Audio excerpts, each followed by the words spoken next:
Welcome everybody to the IISS and to the launch of the Military Balance 2025. We published this 66th edition with war continuing in Europe and against the backdrop of intensifying strategic and military competition and increasing defense spending around the globe. For European states, Russia's war of aggression against Ukraine has been the main driver for greater defense investment.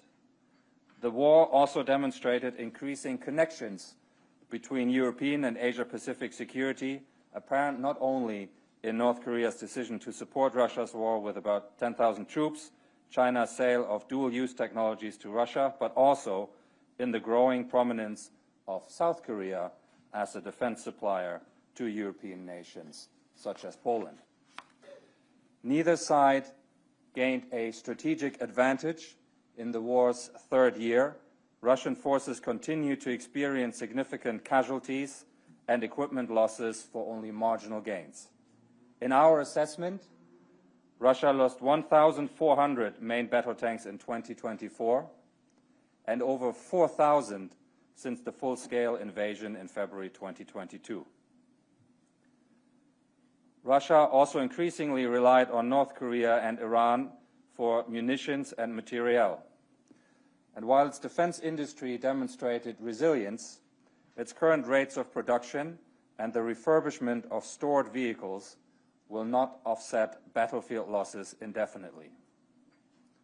Indeed, the IISS assesses that Russia will not have sufficient main battle tanks to conduct effective offensive operations beyond early 2026 if it maintains the same operational tempo and suffers the same losses as in 2024. Beyond the significant human and material cost, Russia has increasingly felt the economic burden of the war.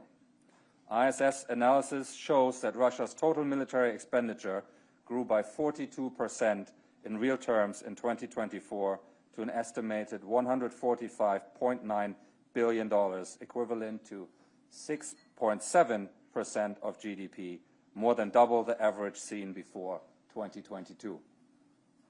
Furthermore, if we look at Russian spending in purchasing power parity terms, it is closer to $462 billion, which exceeds total European spending in 2024. That said, Ukraine's strategic position also did not improve, and its forces were increasingly strained by attrition and recruitment challenges. Its inadequate combat mass has driven focus on fast innovation cycles, developing a growing range of UAVs and using one-way attack UAVs to strike deep inside Russia. Ukraine's ability to rapidly develop, iterate, and manufacture battlefield technologies has prompted many Western defense companies to consider how they can learn from Ukraine's approach. But while these attacks have highlighted vulnerabilities in Russia's air defenses, targeted military supplies, and affected the oil revenues on which it is so dependent, they will not be decisive. And despite greater freedoms to use some of the advanced weaponry supplied by its partners and the limited entry into service of F-16 aircraft, Ukrainian forces have made little progress in retaking further territory. This situation has left Ukraine in an increasingly precarious situation, and the strategic options are narrowing, given US President Trump's pledge to end the war quickly. For Ukraine to effectively counter Russia's aggression, international support would have to increase significantly beyond current levels to ensure that offensives could be maintained. US leadership will remain vital, including for the provision of a credible security guarantee for Ukraine as a precondition for a stable ceasefire agreement. The 15-month-long war between Israel, Hamas, and its allies brought far-reaching consequences and drew in regional and extra-regional actors. In maintaining operations in both Gaza and Lebanon, the Israel Defense Forces were stretched, with reserve brigades mobilized throughout the war and conscription expanded to previously exempt communities. Still, the IDF managed to significantly degrade Hamas and Hezbollah, though the prospect of a lasting peace in Gaza remains dim. Moreover, compounded by the collapse of the Assad regime in Syria in December, Iran's strategic position in the region weakened significantly. Its large-scale attacks against Israel in April and October failed to significantly damage military or civilian infrastructure. In fact, these attacks demonstrated the utility of modern integrated air and missile defense capabilities, including against ballistic missiles, even though Israel required international assistance to fully address these threats. Iran's greater vulnerability raises questions about Tehran's response, including the possibility that it might further accelerate its enrichment of uranium for the purpose of achieving weapons-grade material. China's military modernization remains striking in its pace and scope, and the 2025 military balance contains a new wall chart, which you can see here illustrating these trends. In some areas, China's armed forces overmatch its regional rivals and gradually erode the United States' advantage. Important areas of PLA progress include cyber and electronic warfare, missiles, and advanced combat aircraft. Late in the year, 2 new combat aircraft designs were unveiled, and we assess that at least 230 low-observable Chengdu J-20 multi-role combat aircraft are now in service. The PLA also conducted increasingly complex military exercises around Taiwan in 2024 and intensified joint drills with Russian forces, including in the Western Pacific. That said, ongoing corruption campaigns affecting PLA senior officers and the decision to restructure the Strategic Support Force indicate that the PLA is still in the process of becoming a military that is capable of integrated joint operations at scale. In response, several Asia-Pacific powers have pressed ahead with modernization and procurement efforts and thought to increase their defense industrial cooperation. For instance, Japan committed to fundamentally reinforce its defense capabilities, based more capabilities on its southwestern islands close to Taiwan, and pursued new standoff missile systems. Tokyo also submitted a bid to construct Australia's next-generation frigates and intensified its collaboration with the UK and Italy on the development of a 6th-generation combat aircraft. In response to the deteriorating security environment, 2024 saw increases in defense spending in all regions, bar sub-Saharan Africa. Global defense spending rose from $2.24 trillion in 2023 to $2.46 trillion in 2024, constituting a real terms increase of 7.4%. European defense spending increased for the 10th successive year, surging by almost 12% in real terms, with modernization and recapitalization still the major focus of uplifts. The average allocation to investment within European defense budgets is now 30% compared to 15% a decade ago, although much of this shift is evident in procurement rather than R&D. The 23.2% growth in Germany's defense budget made it the 4th largest in the world in 2024, outspending France and the UK, while Poland climbed the ranks to become the 15th largest defense spender. But defense spending in Europe remained inconsistent. While in Poland and the Baltic states defense budgets exceeded 3% of GDP, others, such as Spain and Italy, continue to spend well under the NATO 2% baseline. European NATO allies will come under increased pressure from the new Trump administration to spend even more. ISS data shows that current NATO defense spending stands at $1.44 trillion, with Europe's $442 billion accounting for less than 1/3 of the total. A commitment to 3% across the alliance's European members would see that figure jump to $716 billion and almost treble to $1.2 trillion if 5% were achieved. Such increases are unlikely given that the major concern in Europe is the sustainability of current defense spending increases at a time of significant fiscal pressures across the continent. Steady growth continued in the Asia-Pacific, reaching 5.4% in real terms, although this was somewhat bolstered by the 7% growth in China spending. Indeed, persistently higher growth rates in China compared to the wider region mean that its budget accounted for 44% of the region's total in 2024, up from 38% a decade ago. While the region's share of global spending fell, it remained above Europe's. Lastly, budgets in the Middle East and North Africa grew by nearly 10%, driven mainly by a 73% real terms surge in Israeli spending. After being caught back-footed following the outbreak of the war in Ukraine, the defense industry in the West struggled to increase production quickly, and challenges remain, notably around workforce shortages, supply chain bottlenecks, and still nascent order books.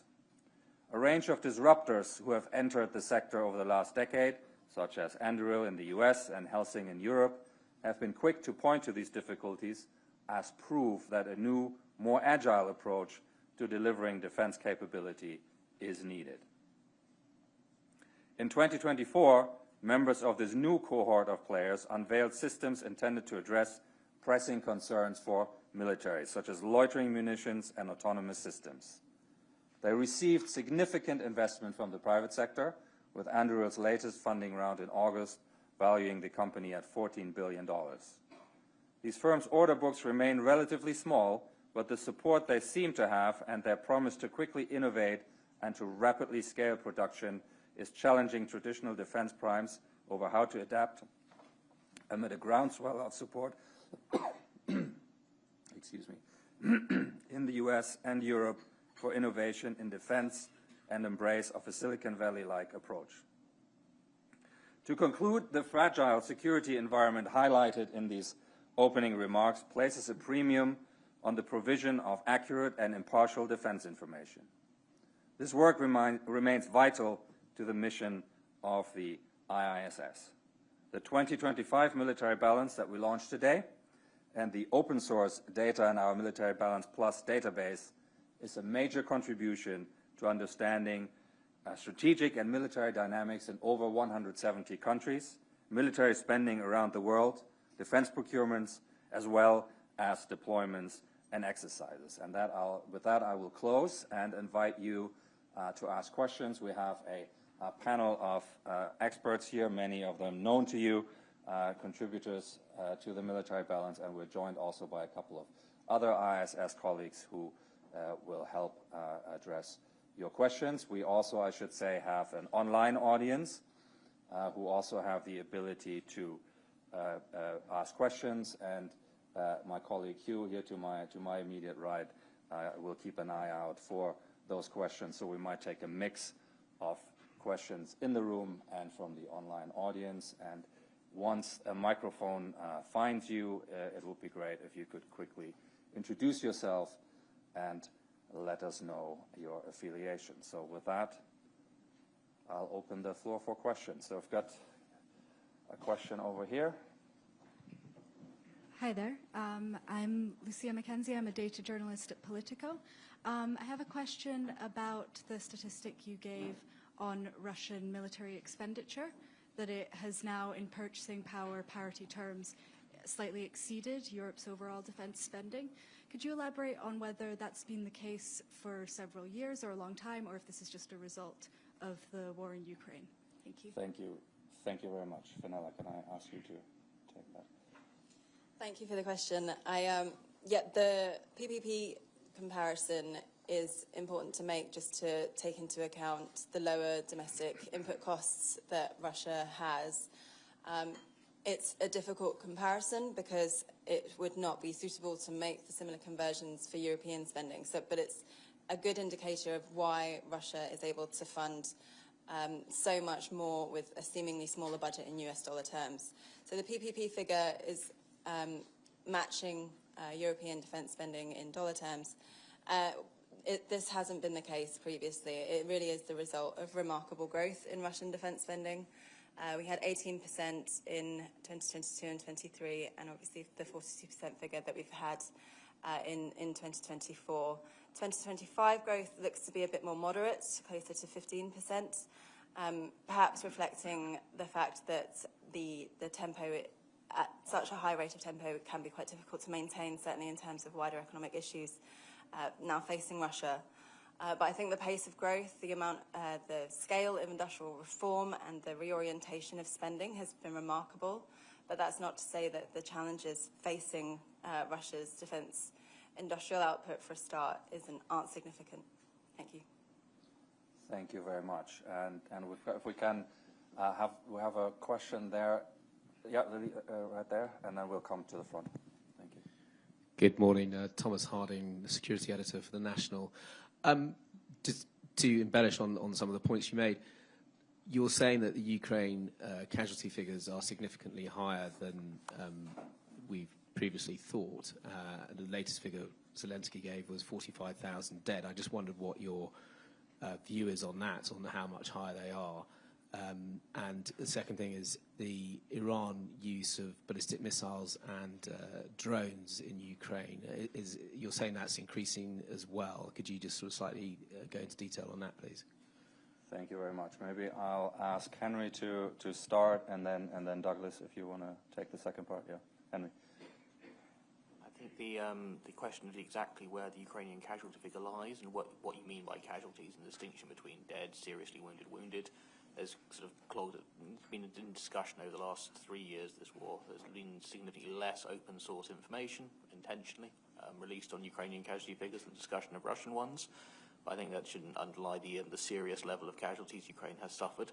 And even if it's not using manpower at quite the same rate Russia is in its infantry-intensive offensive operations over the last year, it has also seen a significant uptick in its own casualty rates. It's simply in the question mark of defending against such a significant sustained attritional campaign by Russia. I think there are question marks not just about overall level of manning in the frontline Ukrainian units, but how do you sustain that going forward? And I think that's one of the key questions Ukraine is now facing, is how it throughputs manpower it does have, or personnel it does have available, to make sure that particularly its frontline infantry units are sustained. And our current assessment is they're somewhere between 50 and 100,000 personnel short of where they should be at establishment. And I think that's one of the key challenges that Zelensky is going to face coming into 2025. On the just quickly on the equipment side, I think you've seen both in terms of to a lesser extent the Iranian supply that's come through in terms of the additional ballistic missile systems and some of the North Koreans, but particularly that ammunition supply from North Korea has been key to how Russia has maintained its tempo of operations, its traditional reliance on artillery shell. I think we're looking at somewhere in the range of 8 million shells across 18 months from North Korea from starter supply. I think the estimates would be dependent on kind of crate to ammunition round estimates, so it will vary depending on exactly what you shipped. But that's something in the region of almost double what Russia's annual national output would be over a 12-month period. And it gives you a sense of how important North Korea has been in terms of material supply to Russia's war effort.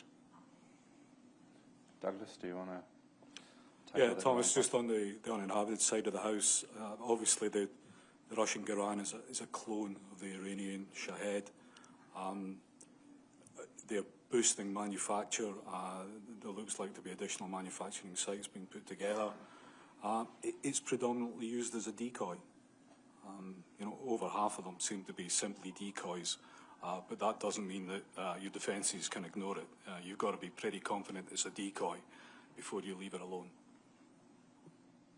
Thank you very much. If we can come to the second row and then all the way to the front.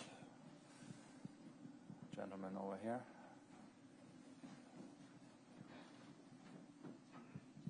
I'm Hidemitsu Kibe from Nikkei. I have a question about Iran's nuclear capability.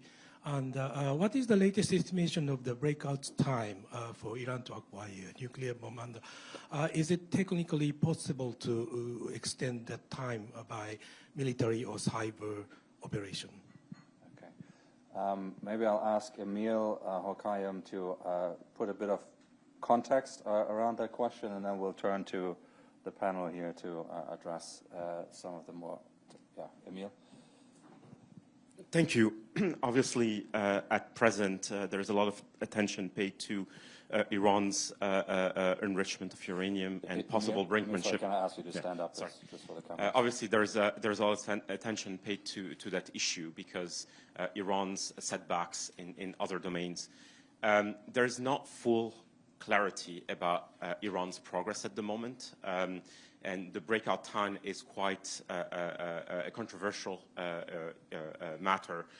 Estimates go from a few weeks to many months. And it's not clear that Iran would have enough material for more than 1 or 2 devices. So, 6 months is, the 4 to 6 months is the estimate that's out there, provided that Iran makes that decision. It's not clear yet. This is going to be the year where Iran will have to consider to what extent to push on the nuclear front. Thanks, Emil. Do we want to add to that here? Yeah? Who wants to go first? Ben? Well, over the last 20 years, we've seen a lot of efforts, much of which has been attributed to Israel, to, as you say, extend the breakout time. And that's include targeted killings of nuclear experts and engineers, some of which have been quite innovative. It also included the Stuxnet cyber attack. You can be quite certain that Iran will have greatly strengthened its cyber defences. And I'd imagine that Israeli intelligence is as active in Iran as it's always been. Douglas, did you want to add as well? Yes, just very briefly, obviously alongside the device, you've got to think about the delivery mechanism and the packaging, neither of which are easily done, so they obviously add to the timeline as well. Thank you very much. So let's take a question here in the front. Yes, right here. Peter Apps, Reuters. I mean, lots of really interesting stuff here. I'm struck by this idea that if the Ukraine war continues for another year, Russia will run out of tanks and Ukraine will run out of people. But to sort of take it up one level, Russia, if it's able to maintain the spending, is outpacing Europe. China is outpacing Asia. And we haven't talked about the US so far, but particularly Pete Hegseth, the new Secretary of Defense, seems to be talking very clearly about prioritizing homeland defense, the border, putting a lot more US military, whatever Iron Dome might look like for the US, which I get the impression is probably more a counter long-range missile shield than a short-range. I'd really like Douglas's thought on that. So I guess sort of 3 questions to Ben, Meyer, and Douglas. Ben, I mean, what does Europe look like in that environment where Russia is, particularly if the fighting stops this year and the Russians don't run out of tanks? They're presumably in that case going to build a lot more tanks very quickly because they're not going to be using them up in the same kind of way. And that outpacing European production is going to continue. Meyer, obviously the same question, more in the naval space in Asia. And Doug, what do we actually think the Americans want to achieve with this shield? And to what extent does that allow them, as potentially with the SDI in the 1980s, which worried Thatcher a lot, to pull away from the rest of the world? Thank you very much. Let's perhaps start there, Douglas, and then we'll work our way to the other questions. And I think maybe Henry and Nick also want to get in on some of these. Douglas. Sure. Thanks, Peter, for the question. Obviously, Iron Dome, as you mentioned, it sounds more like SDI Mark II. So you then have to ask what level of protection do the Americans actually want to pursue? Once you know that, what do you actually think is achievable? Obviously, there are a variety of views, as we saw with the first time round the Houses, on just how well you can protect and who you're trying to protect against. A limited strike from a small country you can probably deal with. I think as a partial aside, I think that sometimes the level of success we saw in Israel kind of favoured the defender greatly in terms of dealing with ballistic and cruise threats. You were defending a very small footprint. You kind of knew where the systems were coming from. Obviously, trying to defend continental US is a completely different issue, far, far harder. So again, it's a question of what the Americans think is actually achievable. Is that a concern in terms of the way that Margaret Thatcher saw there was a risk of a disconnect? I think at least theoretically, yes, but again, that comes back to how far the Americans want to go and how far they think they've actually managed to achieve what they wanted to. Thank you, Doug. Maybe Ben and Henry, I can ask you to address that Europe part, and then Maya and Nick can tackle the China and Asia naval bits. There's quite a lot of speculation that Secretary Hesketh will make remarks along the lines that the US is no longer going to be the primary security guarantor to Europe because its priorities are elsewhere. Well, that will reinforce the urgency of Europe doing more for its own defence. There has been some European rearmament since 2022, and we've chronicled that in successive editions of the book, including the latest one. But European governments have stark choices. How much of their current capability do they actually take from their own front line and give to Ukraine? Like the UK gave all its medium artillery. Sweden gave a large number of its CV-90s. And of stuff that's coming off the production line, ammunition and equipment, how much of that they send to Ukraine and how much of that do they use to build up their own capabilities? But if the US is clear that it's going to do much less militarily in Europe, the imperative is there for European militaries to accelerate their modernisation and also rebuilding their numbers. Henry? Speaking on the side of the Russian side in terms of Russian capability, I think that kind of where you get to in terms of a post-war Russian military is still a really interesting question. One of which goes to question is, what does post-war look like? A ceasefire or something that leaves the fundamental issues of Ukrainian sovereignty unresolved, and Russia still has to maintain a sizable force on Ukraine's border, complicates its force posture elsewhere. I think even if the war would end tomorrow, hypothetically, there are finite limits on Russia's ability to draw upon existing stockpiles, as it has been doing, to reconstitute armour artillery forces. I think that kind of a post-war Russia falls several questions in terms of its sustained military and defence industrial investment, how much it's prepared to maintain a kind of wartime level of production and investment in the defence, and how that feeds into how long it takes the armed forces to capitalise, how big it wants its armed forces to be eventually. It does have quite ambitious plans. It's been talking about, during the course of the war, for a post-war force significantly larger than it went into the conflict with, ostensibly a kind of a return to a Soviet-style sized armed force for Russia, with obviously a smaller resource base to start with, and test something that we really haven't seen them do very much of on the armoured vehicle front, which is new build.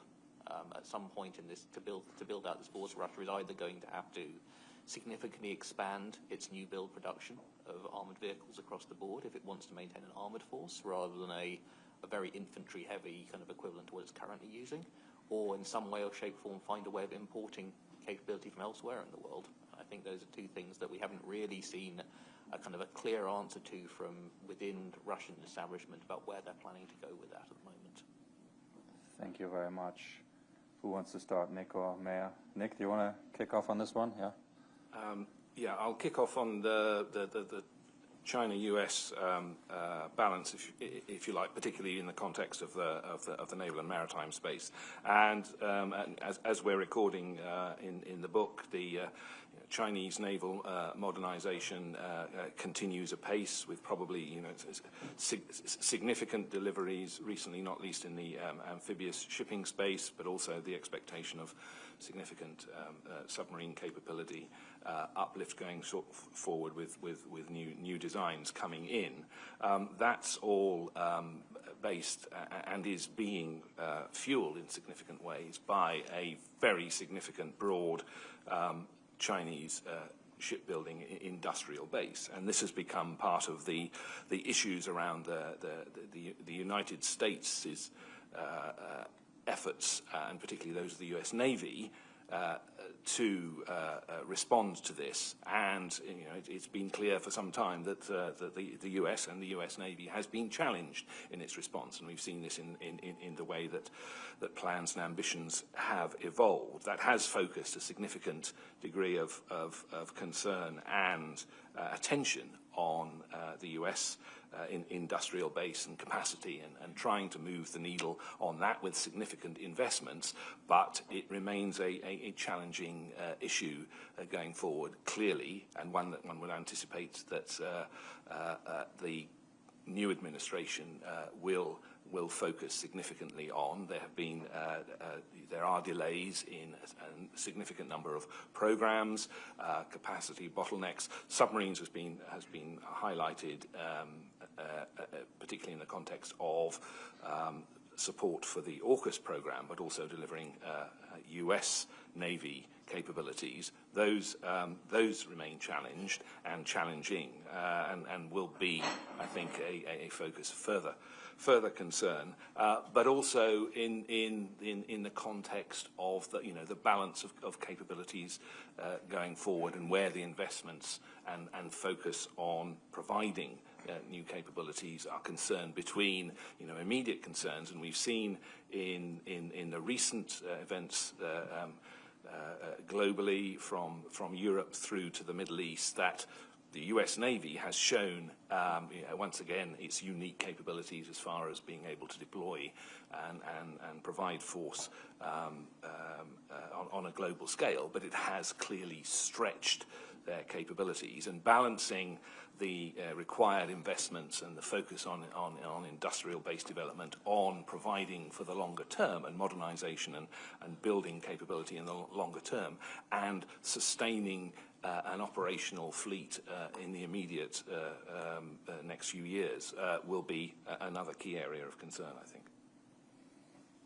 If I can add a few more points on the China side to that, completely concur with what Nick said. There's also, of course, experimentation that's happening in China, not just in terms of building out in vast quantities its surface fleet, but also, of course, in terms of its uncrewed vessels and experimentation there, undersea as well as surface. So in that sense, there is a lot happening in terms of China's maritime capability.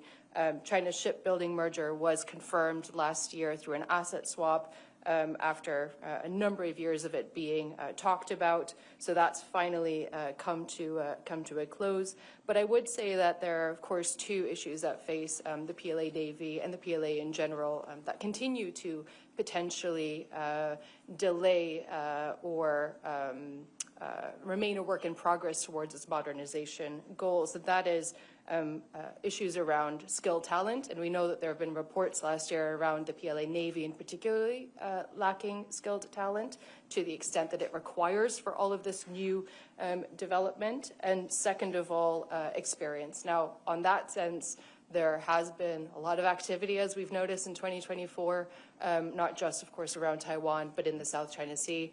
How much further afield we see the PLA Navy practicing and exercising alone or in partnerships is also something to watch. Yeah, thank you so much. We'll take one more question here in the room, and then I'll ask you to maybe pull out two or so from the online groups. Yes, can we get the microphone, the aisle here? Thank you.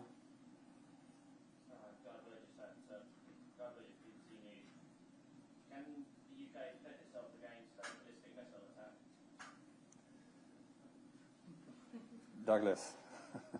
Don't chuck it. Very succinct answer. In direct terms, no. Hugh, do you want to pull out one or two online questions before we return? Certainly can. Yes, so with the increase in European defence spending, what is being prioritised for procurement and capability development? Sure, if I just jump in terms of the overarching trends, where we're seeing that reorientation, as Bastian said, in top-level spending.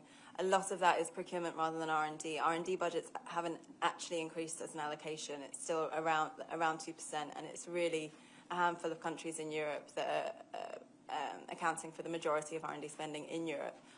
All of this funding is going, all of this increased funding is going on major recapitalisation efforts, major programs. We're seeing some countries spending in excess of 40% of their budget on recapitalisation.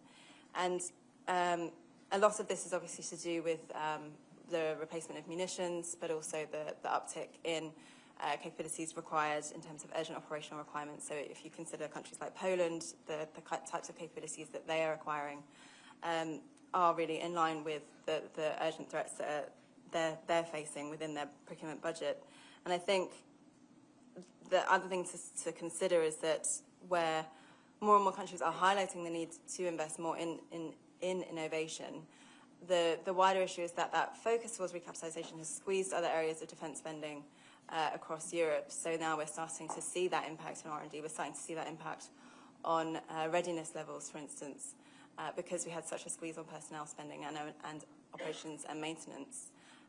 But I think, yeah, if we hand over to my colleague Tom to discuss the specific capabilities. If we can get a microphone to Tom, and Doug, I'll put you on notice that you have a chance now to add 2 more sentences about integrated air and missile defense as procurement priority. Tom. Thanks. Just on what the European countries have been procuring, there's been a surge in procurement spending over the last 3 years, as Fenella mentioned. A lot of that has gone on armour, artillery and air defence, areas that have been underinvested in the decade previously. And in fact, the value of the contracts over the last 3 years are far greater than the 3 years leading up to 2022, and probably of the 10 years leading up to 2022 actually as well. So it's a lot of activity. The problem, though, is capacity and getting those contracts turned into deliveries. It's pretty typical that you sign a contract, you won't get the equipment until 2 or 3 years later. Depends on the equipment type. More complex systems could take even longer. But skilled workers is definitely a challenge. Supply chain that shrunk to meet a reduced demand, that's definitely a challenge as well. But also in Europe, which is a separate problem to what they have, and they don't have this problem in the US, is the attitude to defence, where there's still scepticism about the value of defence, and getting funding for defence companies or even permission from local governments to build factories is very difficult in some places because they just don't want a defence business there. So in those areas, there's still a lot of change to make. Thank you. Thanks, Tom. Douglas, do you want to perhaps expand a bit on your one-word answer from before in this context of the additional question? To go back to that question about BMD, and the UK cannot defend itself against a ballistic missile strike. Not really. You would have to think a little bit about the kind of nature of the threat, what the weapon was. But against a concentrated ICBM and SLBM strike, absolutely not. The UK does not have that capability.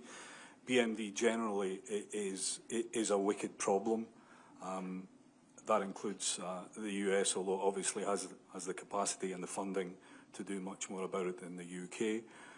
And in the European context, it remains an issue as well within the wider kind of spread of integrated air and missile defence. IEMD is an ambition in the European context. It's not a reality. Thank you very much. Nick, I think you had a few naval points to add, and then we can go to just in the context of where we are now and where we may be going in the future. Such missile defence capabilities as the UK have includes the Type 45 destroyer force. Now, as Douglas suggested, one needs to contextualise your question in terms of what types of ballistic missile one is talking about and what types of threat and scenario.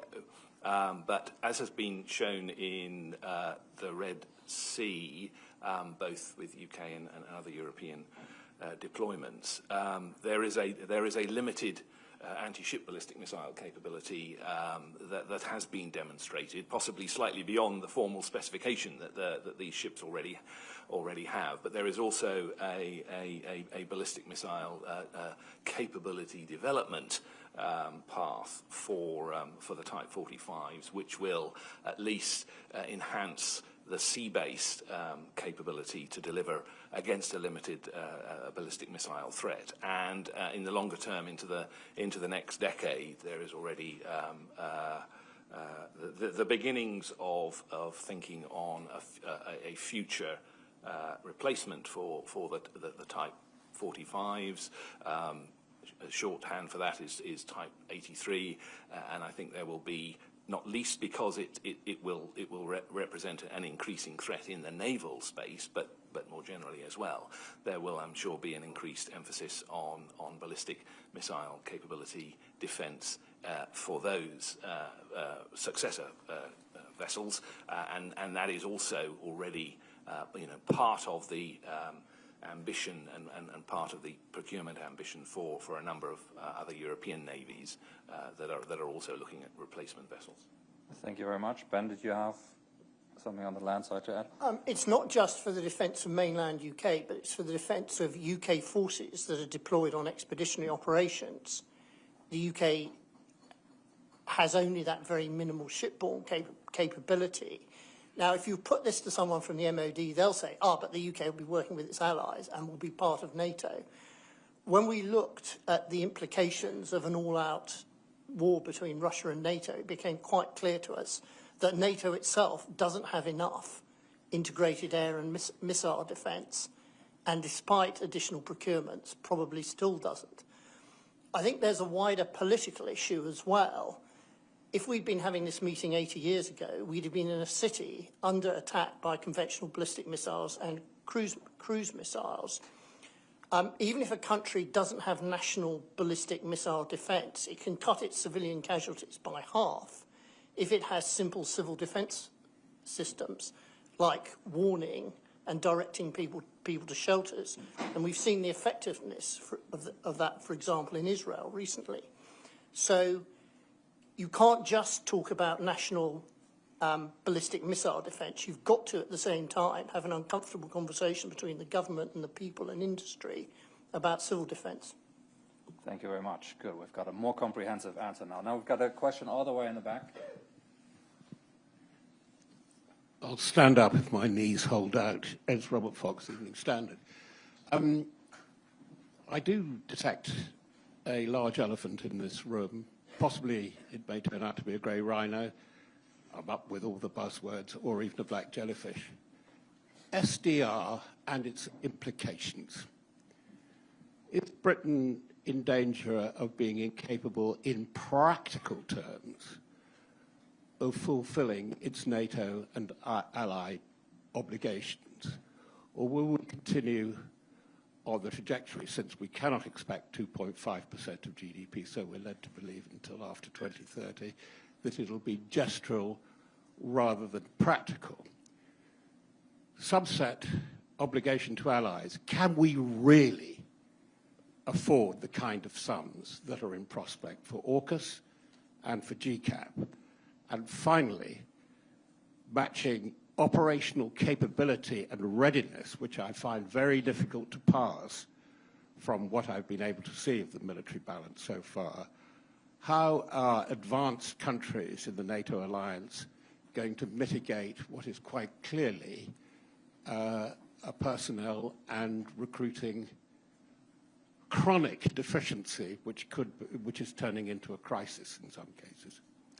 Thank you very much. So there are several bits that we might want to get into here, and maybe, Fenella, I'll ask you to start with the fiscal space issue, and then we'll get to the other parts that were in there. Fenella. Thank you, Bastian, and thank you for the question. Yeah, the fiscal challenges facing the UK and wider Europe are considerable. They're extensive, and I think getting towards the 2.5% is still a difficult decision that will require wider elements of spending to be either adjusted or potentially sacrificed. We're seeing that messaging come in from Europe, that potentially elements of social care or pensions are going to have to be impacted to continue to fund defence at these levels. I think the level of growth that we've seen in European spending in 2024 is going to be incredibly difficult to maintain without some sacrifices. So for all that there is talk of the 3%, the 5%, how feasible that is for countries to reach is becoming increasingly difficult. It took 10 years to get within touching distance of the 2%, and a lot of that growth was within the last 2 years. So it took an invasion of a country on Europe's continent for that shift to happen, for that pivot. So in order for the continuing increases, sacrifices are needed.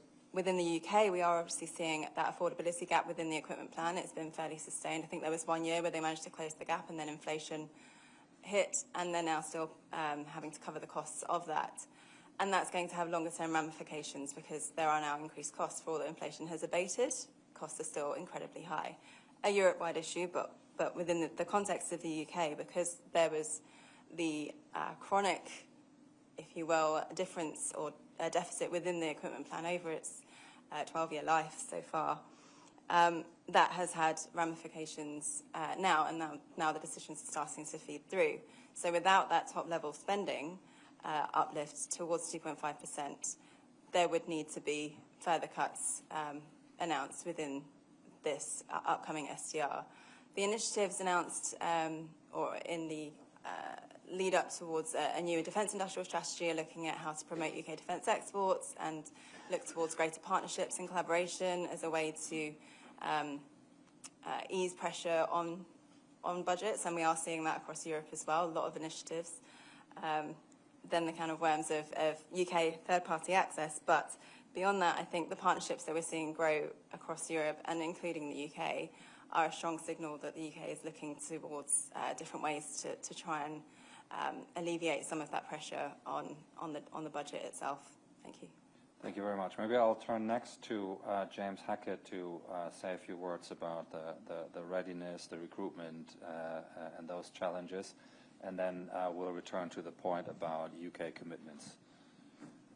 James. Thanks, Sebastian. Sorry, it took me a while standing up. On the recruitment point, we covered a lot of this really pressing issue in a book we published last year for the Prague Defence Summit, which I think really highlighted a response in terms of the military personnel issue. Some countries are looking to increase funding to make military service more attractive. Some are looking to change career structures. The Haythornthwaite review into personnel in this country looked at zigzag career structures, ways of accommodating technically literate people and the younger generation that might not want to spend all their time in military service. Some countries are examining standards, and I'll direct you to a really interesting New Yorker article that appeared only last week on that issue for US armed forces. And some countries are also looking to reintroduce and to expand conscription, as we've seen in East European and Nordic states in recent years. So it's a pressing issue that a number of countries are looking to address in different ways. But one of the challenges, I think, in Western Europe is there's a growing gap in the sort of age cohort of the population with direct experience of military service, either through familial military service or direct service themselves. So people are really unfamiliar in some cases with the demands required of them and of national security requirements that they may be called upon to deliver and address. And that's a really thorny question for governments in terms of how they acclimatise the population to the demands that might be placed on them. With that, I'll stop. Thanks, James. Ben, maybe on the UK commitment to NATO? Robert, the answer to your direct question is yes, and I'll expand on it. A year ago, the House of Commons Defence Committee produced a report unveiling really significant weaknesses in British military readiness, including undermanning, including stockpiles of ammunition and spare parts. Now, both the previous government and this government have directed some money to filling in these holes in the road, including more expenditure on ammunition, resuming ammunition and spare part production. But it's difficult to see that that can fill the whole gap. And this was endorsed, in a sense, by John Healey, who basically said, whilst the British Armed Forces can do operations of the sorts they're doing, including those in the Middle East, they're not capable of fighting a war. And my judgment is that if a British force at, say, medium scale is dispatched to a high-intensity conflict against a peer or near-peer opponent, the British force would take more casualties and take longer to achieve its mission than, say, a US force. And of course, the US probably know that with reduced British military influence in Washington, DC as a result. So what is to be done? Well, there is a choice between what the Army calls fight tonight. So having the force as ready as it can be in the short term to conduct military operations or fight tomorrow, which is long-term investment for the future, and obviously the Global Combat Air Programme and the AUKUS submarine programme is very much fight tomorrow. Very difficult judgments for the Ministry of Defence and the government to make. There are a couple of key known unknowns, Robert. One is, by what date does the government require the British Armed Forces to be ready to fight war? Because if it requires it to be ready to fight war in the short term, then a hell of a lot of money needs to be put into filling those short-term capability gaps. But the longer out that objective to be able to fight war, the more money can go to the fight tomorrow issue. But I'm afraid it's my judgment, based on all these the experience, that even with an increase in the defence budget to 2.5%, there is insufficient money there to sustain all the capabilities that Britain wants to sustain, particularly in terms of meeting its NATO commitment. So there's one other sort of inconvenient question that needs to be put, is to what extent does this particular government consider that investing in defence in terms of its people, equipment and activity is an act that supports its main objective of national growth? Thank you very much. I just wanted to see whether there are any brief additions to this. Otherwise, Douglas, did you want to? Yeah? Yeah, I mean, just directly on GCAP and the Global Combat Air Programme, I mean, in a sense, Robert, you can ask, can we afford it? I think you can turn the question around almost and can we not afford it, at least in terms of the capability requirements that we're going to be looking for in the 2040s, when the threat environment then is going to be much worse than it is today, and it's bad enough today. So from a capability perspective, you need to do something, be it GCAP or be it something else. From an industrial perspective, it is a kind of watershed moment for the UK in terms of defence aerospace. If you don't have GCAP, what do? Probably you end up pretty much buying American. So you effectively take the UK out of that business. If you look at the government's prosperity agenda, GCAP plays into that. And there's also the final point I would make, and I think this probably spins over to AUKUS as well, is if we do back away from those programmes, how are we seen as a reliable partner amongst our allies? Thank you very much. So let's, Nick, if you want to add 45 seconds on AUKUS, and then we've got 2 questions from the online questions that we'll come to next. Nick. Yes, just I mean, endorse to some extent what Douglas was saying, but Ben's right. I mean, where we are now has increased that exquisite challenge of balancing urgent operational requirements versus long-term investments. But as far as AUKUS is concerned, yes, nuclear is eye-wateringly expensive, but there is the cost, and then there's the strategic dividend issue, and potentially this. AUKUS in some ways spreads the costs and increases the economies of scale if the ambition is to stay within the nuclear-powered submarine business, which is a UK national ambition, both in terms of NATO commitments and more broad power projection. It's also, I would venture, a key, allied requirement as far as a UK contribution into the NATO context as well in the longer term. Thank you very much. Hugh, may I ask you to pull out the 2 questions from the online group, and then... Sure. So the first one is regarding the delivery of F-16s and other Western aircraft to Ukraine. What impact might that have? And then let's add the second one as well, and then we can go one by one. Okay. So that one's for Douglas, and then... And what impact has corruption within the PLA had on capability? Okay, so that one is for Mayor. So Douglas and then Mayor. So Western combat aircraft into Ukraine, the F-16 and the Mirage. Obviously political signalling, continued support has an operational impact on the Russians in that they have to honour that threat, that it provides potentially a greater threat in terms of Russia's own air operations, so they have to take that into account. Yeah.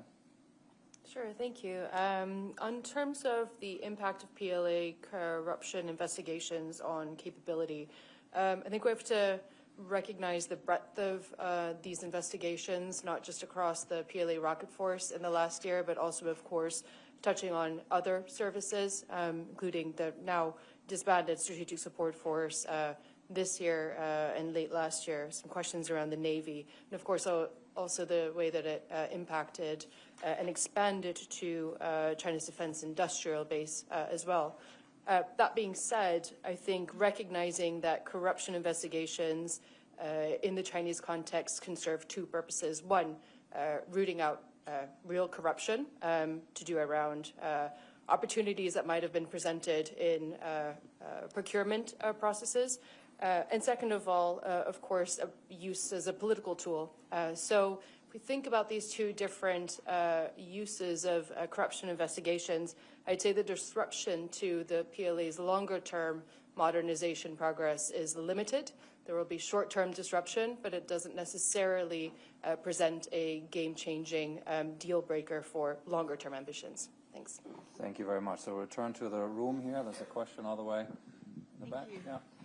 Hi, Latika Burke, The Nightly Australia. I want to ask you, I mean, this is a ledger of military capabilities, but to contextualise it, particularly for the Indo-Pacific, I think, Bastian, you mentioned at the start that China was at the point of being able to outpace or erode US dominance in the Indo-Pacific. If it's a hot war now, who's got the better capability? I'm not talking about the actual ledger and balance. Who do we think still retains the capability edge? Thank you very much. So that'll probably take us through the 3 minutes that we have left. So maybe the way to tackle that is that we talk a little bit about where technological advantage has been eroding and where the PLA has made significant progress, and actually the balance therefore is changing. Henry, do you want to start on this one, and then we'll turn to colleagues? I think you can make a strong case that in a lot of areas, I mean, it's contextual on where you expect a conflict to break out, and China has many advantages in terms of time and distance for a fight in the Taiwan Strait that it just doesn't if you were thinking about the conflict in Australia's backyard and the west coast of the US. I think there are some very specific areas of capability, and pretty broad range of them, where China is as either a leader or a strong competitor. Current capabilities in space domain, air-to-air warfare, also some aspects of both integrated air and missile defense and its own long-range standoff missile capabilities, ground-based missile capabilities that the US is now currently still building up its own alternatives to. I think there's also question marks and the vice versa in terms of continuing Chinese weaknesses in the undersea domain, and also in terms of its both in terms of its own submarine capacity, but it's also its ASW warfare that still continues to rumble around in terms of PLA and modernisation. I suspect both of my colleagues to my left and my right will have more to say about that. Nick, do you want to say a little bit about the naval aspects of this? And then Douglas probably on. Yeah, I mean, in terms of the naval space, you know, there's been much discussion around the fact that, you know, in terms of numbers of hulls, you know, the PLA Navy is ahead of the US Navy, but that is a very rough estimate. But in terms of overall capability, the US Navy, you know, currently has an advantage. Its problem, which Henry hinted at, is that it is globally dispersed, whereas at the moment the PLA Navy is more concentrated and has, given some of the scenarios that we are postulating, it sort of has more of a home advantage. The one area where in the naval space there is still a sense of the US having an asymmetric advantage, but is under pressure, and the gap may be closing, is, and I mentioned it earlier, is in the submarine space and in the subsea space, where they still have very significant capability advantage, but China is moving ahead in that space, and the subsea space is itself changing. Technological advances that Mayor talked about around uncrewed systems, networks of undersea systems. All of those mean that it will be, if you'll pardon the pun, a very fluid space going forward. Thank you very much. So let me ask Douglas to say a few words about air, and then Maya perhaps wrap up with how China looks at this itself and how it looks to the PLA. Yeah, very briefly on the air side of the house, has the absolute gap closed between the USAF and the PLAAF? Absolutely. They've benefited from sustained and substantial investment for decades, and you're now seeing the results of that. They also benefit from basically being able to configure to do one fight. They have one task in a way. Where the US and its allies probably still have an advantage is to put the hardware to one side, training, combat experience. Obviously, it's an area which, thankfully, the Chinese haven't had a great deal of combat experience recently. Thank you. Thank you. Maya. That's a really nice segue, Doug, because that's exactly what I was going to say in terms of how the PLA regards itself. And that ledger aside, I mean, just even thinking about the ledger, the way that I think they would describe themselves is probably untested. And so that in of itself is perhaps a deterrent from a PLA perspective and a CCP perspective.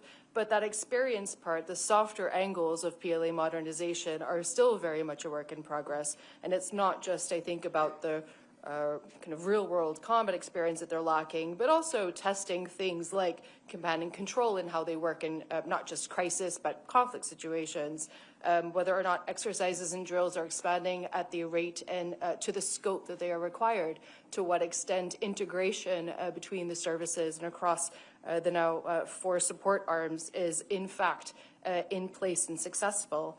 And lastly, I think the question that we also need to ask when we look at this ledger and areas where the PLA might still have weaknesses or deficiencies compared to Western militaries is whether or not we actually think that that is still a deficiency or whether the PLA plans to fight in a completely different way.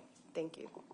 Thank you very much. That concludes the Military Balance 2025 launch. Thank you very much for joining us here in person, and also thank you for those who joined us online. I hope you all find the Military Balance very helpful and useful in your work. There is, of course, also a database, the Military Balance Plus, that always has our very latest assessment on all of these questions. Thank you very much. Have a good rest of the day. Thank you.